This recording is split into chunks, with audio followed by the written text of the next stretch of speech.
welcome to SCMP. Thank you for having me here today, Canix. The government has deemed Uber ride-hailing services as illegal. What do you make of this? So Uber has been operating in Hong Kong for more than 5 years. The way people have embraced our service has always been really energizing to us. What it tells us is that people here are looking at different options to be able to go from point A to point B. Ride-sharing services are now an integral part of Hong Kong's transportation ecosystem. You're getting a lot of hostility from the taxi industry. How are you dealing with this? So recently in Hong Kong, we launched a product called Uber Flash. Uber Flash allows drivers, taxi drivers, to come on our platform. There was a time where people might think that it was Uber against taxi. That's not true. What we hope to be able to do in collaboration with the Hong Kong government is to find a solution where everybody can coexist. Uber Flash allows taxi drivers to use our app, and that way, when their car is empty, they can get passengers by using our technology. And so at the end of the day, they win. They get higher earnings on a daily basis. And so we're encouraged to see that this product is being adopted by a lot of taxi drivers here in Hong Kong. We hope to be able to continue that conversation with taxi companies and the government. Actually, there's a public survey that recently took place. The people are on your side, it seems. They want Uber to be legalized. What are your thoughts on this? So the Hong Kong University just completed a survey. It was really encouraging for us to see the numbers that came out of that survey.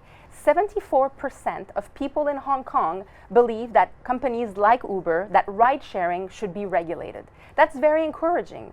What we believe is that this should set the stage for the government to set up a conversation, to set up a dialogue with all the companies in the transportation ecosystem, to really talk about how should we regulate ride sharing? How should we look at how technology and smart cities are able to be regulated in Hong Kong? You wanted to partner up with Tin Shin Motors for Uber Flash service, but they pulled out at the very last minute.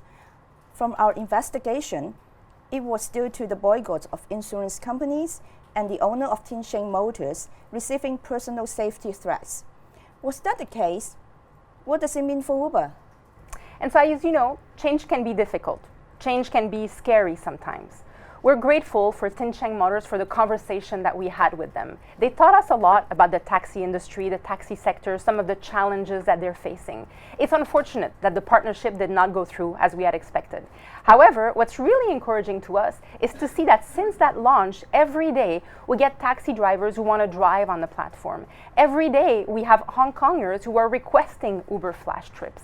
And so again, this means that there is a room here for a ride-sharing service to coexist with the taxi industry. I understand that Uber Flash is still running. How is the business?